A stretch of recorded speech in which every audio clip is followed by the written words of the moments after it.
저는 그 일요일날 쇼프로 중에 진짜 사나이라는 그 쇼프를 즐겨봅니다. 거기에 주로 군가가 많이 들려지는데 그 군가 중에 그 진짜 사나이의 그 사나이로 태어나서 할 일도 많다만 그 군가가 나오는데 마치 그 군가처럼 방금 불렀던 우리 350여 부름받아 나서니 몸 어디든지 가오리라를 신학교 다닐 때 군가처럼 많이 불렀던 것 같아요. 왜냐하면 다들 그때 주의 콜링을 받고 소명의식을 가지고 다 이렇게 그 부름받아 나서니 몸 어디든지 가오리라 그랬는데 요즘은 옛날에는 그 조금 그 아둔해가지고 어디든지 가는 줄 알았는데 조금 머리가 트이니까 골라서 가게 되더라고요. 여러분들은 그 콜링을 받으셨습니까?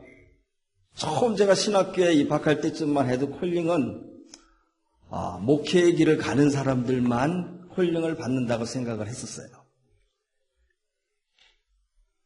그래서 마치 교회도 평신도가 있고 집사, 한국은 그 권찰부터 시작한 권찰, 집사, 권사, 장로, 그리고 뭐 전도사, 목사 이런 이게 계급식으로 생각을 해가지고 신학교에 입학하는 사람들은 마치 사관학교에 입학을 해가지고 장교로 임관을 해서 목회자가 되는 것이고 교회에서 그 집사가 되고 권사가 되고 장로가 되는 것은 그 하사관 학교가 있죠. 하사관처럼 이렇게 생각했던 그런 적이 있었습니다. 그거를 잘못 오해해서 그 평신도들은 잘 해봐야 하사관으로 해서 장로로 임관을 받는 것이고 목사들은 사관학교를 들어가서 바로 이제 장교로 들어가는 거로 착각했던 그런 적이 있었는데 여러분들 노래방 많이 가시죠? 노래방 가면 가장 명곡 중에 그런 곡이 있습니다. 당신이 나를 부르신다면 무조건이야. 예수께서 부르신다면 무조건 순종하고 따른다는 그런 마음가짐이 과거에는 있었습니다. 아마 여러분들도 마찬가지일 거예요.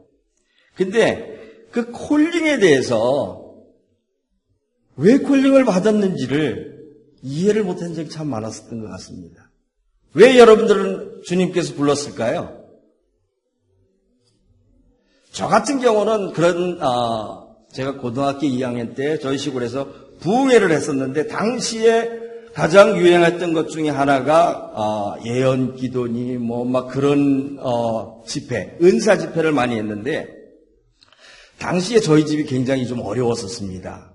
큰 형님의 그 형수가 그 일찍 애를 출산하는 바람에 그 경제적으로 굉장히 많이 어려운 그러한 시기 있었는데 당시에 그 예언 기도를 하시는 말씀이 이 집의 둘째 아들이 목회자로 헌신하면은 이 모든 것이 해결이 된다는 거예요.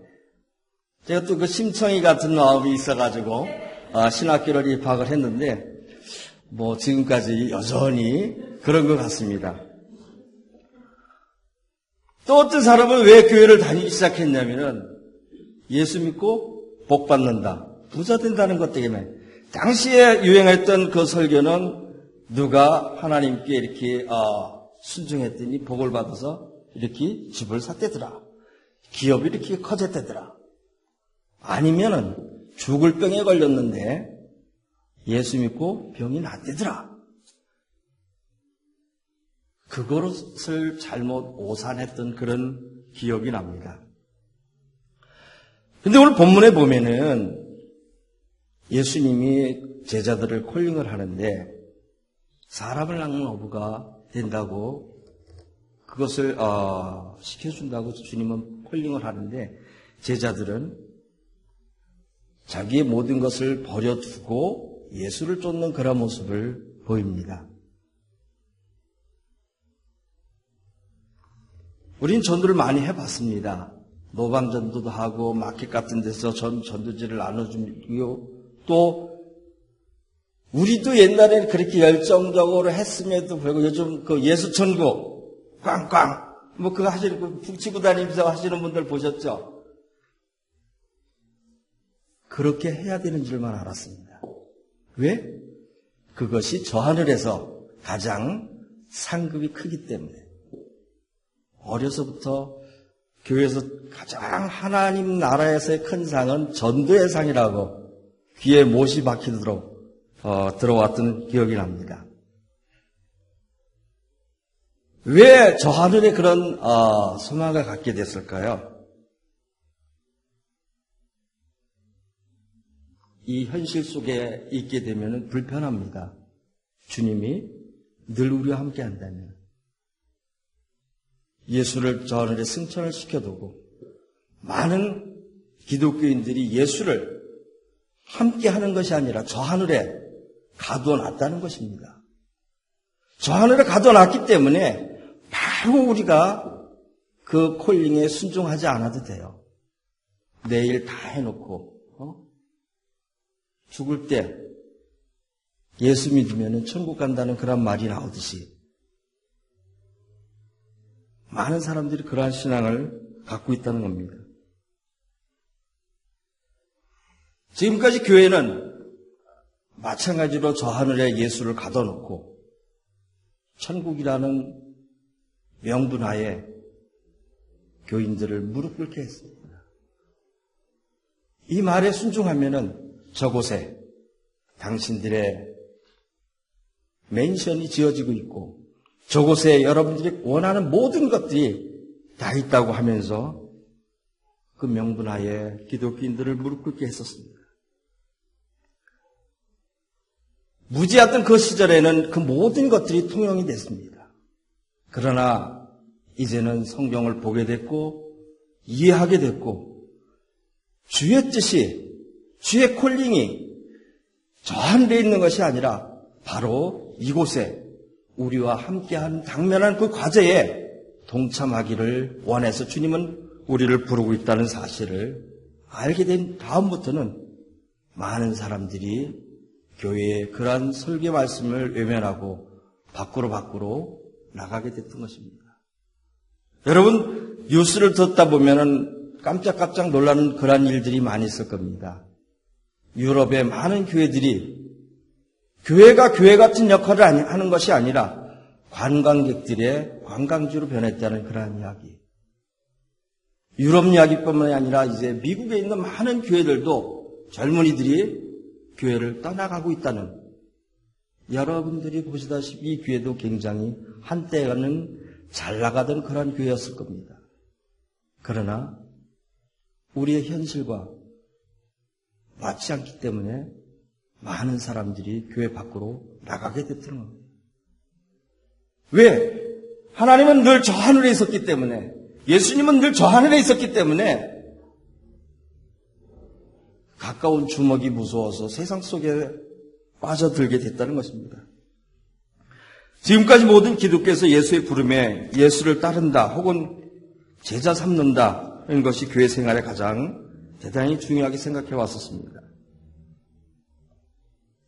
오늘 본문에도 보면은 요한을 기준으로 누가보다는 조금 간략하게 예수를 소개하면서 이야기는 시작이 되고 있습니다. 신약의 복음서들이나 다른 복음서들을 읽어보면은 예수가 의도적으로 뭔가 예수의 운동을 위해서 조직화했던 그런 부분은 없었던 것 같습니다. 이제 조금 있으면 다시 이제 또 야구 시즌이 될 터인데 그 야구의 그 훌륭한 선수들을 찾으러 다니는 스카우터의 모습도 예수는 보이지 않았던 것 같습니다. 단지 예수는 당시의 현실 속에서 부패된 종교와 정치에 대해서 심각하게 염려했으면서 생명의 존엄성을 존중하게 여겼다는 것입니다. 그것이 참 하나님의 나라라고 그분은 가르치고 있었다는 것입니다. 예수가 말씀하신 그 하나님 나라는 죽어서 가는 그곳이 아니라 우리가 살아있는 이곳에 존재한다는 사실을 주님은 설파하고 있었습니다. 어느 날부터인가 우리는 그 왜곡된 저 하늘에만 관심을 두고 여기에 삶은 뭐뭐 5분 전 같은 그런 모습으로 살아가는 기독교인들을 많이 볼 겁니다.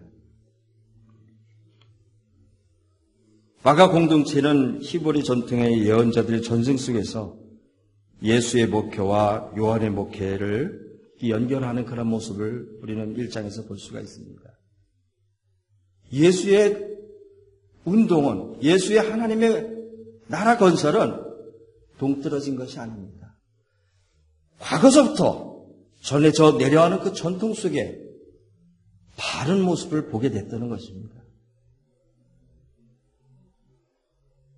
그러나 오늘 많은 전통적인 교회들이 제자 삼는다는 말은 영혼을 구한다, 또는 예수 믿지 않는 사람은 예수를 믿게 한다라는 그 명분하에 다른 종교까지 침범해서 심지어는 스님, 그 탁발 스님 하는 그분도 안수해가면서 전도하는 그런 무리수를 두는 기독교인들도 많이 볼 수가 있습니다.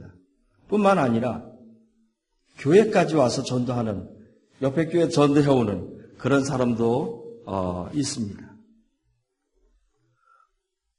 얼마나 많은 설교자들이 또 사람을 낚는 어부가 되게 하겠다는 그 명분하에 그것이 하나님 나라의 건설의 그 일꾼으로 콜링한 것이 아니라 부흥과 성장이라는 명분하에 교회 성장의 도구로 사용되어지는 그런 단어로 전락했다는 것입니다.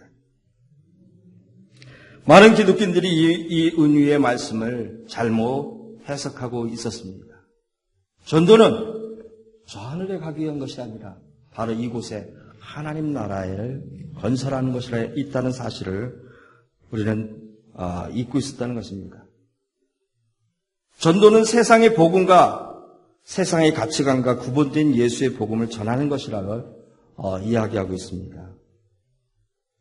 전도가 무엇인지 제가 더 심도 깊게 이야기할 수도 있지만은 저보다 더 심도 깊게 말씀한 그러한 부분이 팟빵에 가면 전도와 선교라는 편에 말씀해 놓고 있습니다. 전도에 대해서 좀 더 많은 것을 알고 싶어 하시는 분들은 꼭 참고해 주시기 바랍니다. 공간복음서 중에 가장 먼저 쓰여진 그 마가복음서는 전에 성경 공부를 통해서 잘 아시다시피 예수가 돌아가신 지 한 40여 년이 지난 후에 쓰여진 것입니다. 오늘의 본문이 쓰여질 때만 해도 예루살렘에서 로마의 성전을 돌 위에 돌 하나가 놓여지지 않게 할 만큼 완전히 파괴하였고 로마 제국에 반대하는 예수 운동에 가담하고 있는 사람들을 색출해서 처형하는 그런 시기에 마가복음은 쓰여졌다는 것입니다.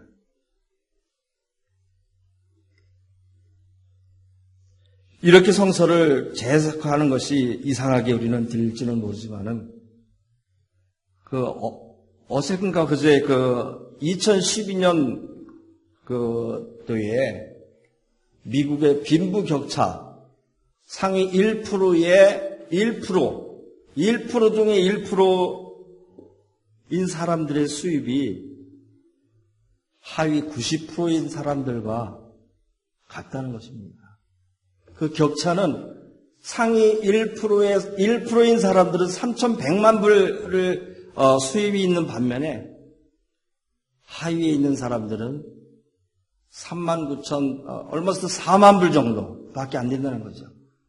이렇게 빈부격차가 엄청난 그런 시대에 살고 있는 것 같이 이 마가복음이 쓰여졌던 그 시기에도 보면은 별반 다른 게 없습니다. 상위 계급과 하층 계급, 상위 계급의 그 15%가 하위 계급의 그 80%랑 맞먹는 그러한 현실 속에 이 마가복음은 쓰여졌다는 것입니다. 예수가 하나님 나라의 복음을 선포하고 그가 죽은 지 40년이 지난 후 마가가 자신의 복음서를 오늘의 본문처럼 기록하는 것은 오늘을 살아가는 우리들에게 엄청난 도전의 메시지가 될 수 있습니다. 너희를 사람 낚는 어부가 되게 하겠다는 예수의 말씀이 은유적인 의미는 권력과 부를 독점하고 있는 불평등한 사회적, 정치적, 경제적 제도들을 개혁되어야 한다는 사실을 이야기하고 있는 것입니다. 이것이 자기 만족의 울타리에서 뛰쳐나와야 한다는 것입니다. 예수를 따라간다는 것은 단지 마음으로만 동조하는 것이 아니라 근본적으로 특권층과 경제구조의 원칙, 유착관계를 개혁하는 그러한 모습입니다. 특권층이 지배하고 있는 그러한 구조를 제거하기 위해서는 불평등한 세상을 전복시키는 그런 의미도 될 수가 있습니다. 아마 지난주 월요일 날이 무슨 날인지 아시죠? 우리 아이들도 출근을 안 했는데 마틴 루터 킹의 여러분들의 업적은 잘 기억할 겁니다. 아마도 예수의 모습이 그런 모습이 아닐까 생각이 됩니다. 마틴 루터 킹과 같이 엄청난 일은 아니지만은 현재 우리도 그러한 구조를 인식해서 정창소홍을 통해서 품앗이 그런 작은 것부터 아마 우리는 시작하는 그런 첫발을 내딛는지도 모릅니다. 예수의 부르심은 이 세상을 탈피하는 요청이 아니라 이 세상의 기존의 제도들을 대체하는 새로운 사회제도가 세워져야 한다는 것입니다. 바로 지금 말입니다. 예수는 저 하늘에 계신 것이 아니라 현실 속에 우리 형편과 처지를 아시면서 우리의 모든 것을 관찰하셨다는 것입니다. 그 예수께서 우리의 잘못된 부분을 뜯어 고치려는 개혁의 움직임이 바로 하나님 나라 운동이고 예수의 운동이라는 것입니다. 예수의 기도처럼 하늘의 뜻이 땅에서도 이루어지게 한다는 것이 예수의 신학이고 그분의 신앙이며 또 그분이 살아가는 모습입니다. 우리는 그분의 제자라고 자칭하고 있습니다. 우리의 삶이 그와 같은 삶을 살아가야 된다는 것입니다. 이기적인 자기 만족이 인류 역사의 부정적인 흐름을 가정에서나 교회에서나 사회에서나 내가 서 있는 모든 곳에서 희생과 사랑으로 양심과 정직의 도전적인 삶을 살아가면서 세속적인 그 삶에 역행하는 그러한 모습을 주님은 원해서 우리를 콜링했다는 것입니다.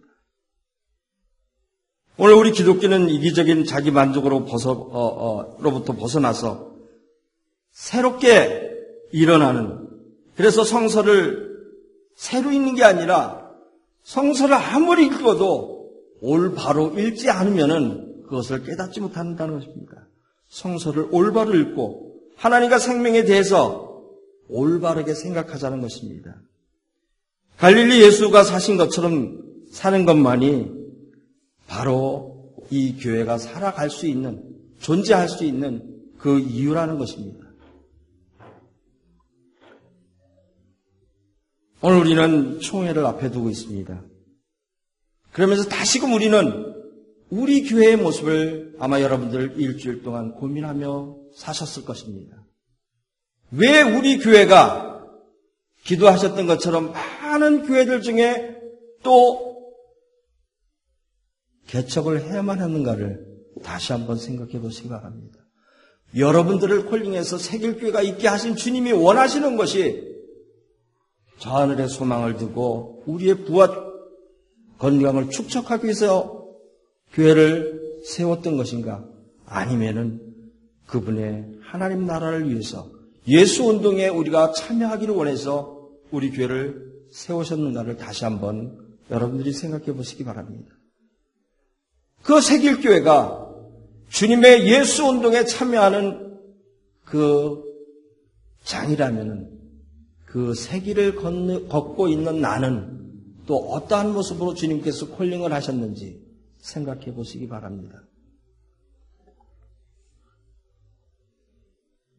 언젠가 설교 시간에 그 말씀을 드린 적이 있는데 김수환 추기경이 돌아가셨을 때 법정 스님이 그러한 메시지를 줬다고 합니다.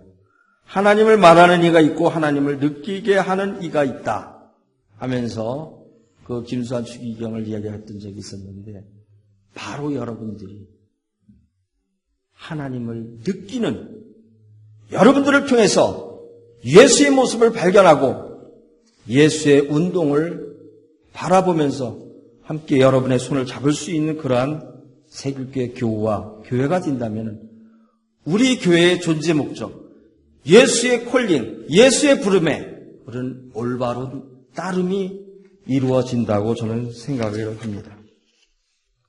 다시 한번 여러분 우리 교회를 돌아보시고 자신을 돌아보면서 주님이 나를 왜 부르셨는지, 나는 그 부름에 어떠한 모습으로 따라가고 있는지, 저긴지 여긴지, 그 따름 속에는 늘 주님이 함께해서 여러분과 동행하는 삶이 되시기를 바랍니다.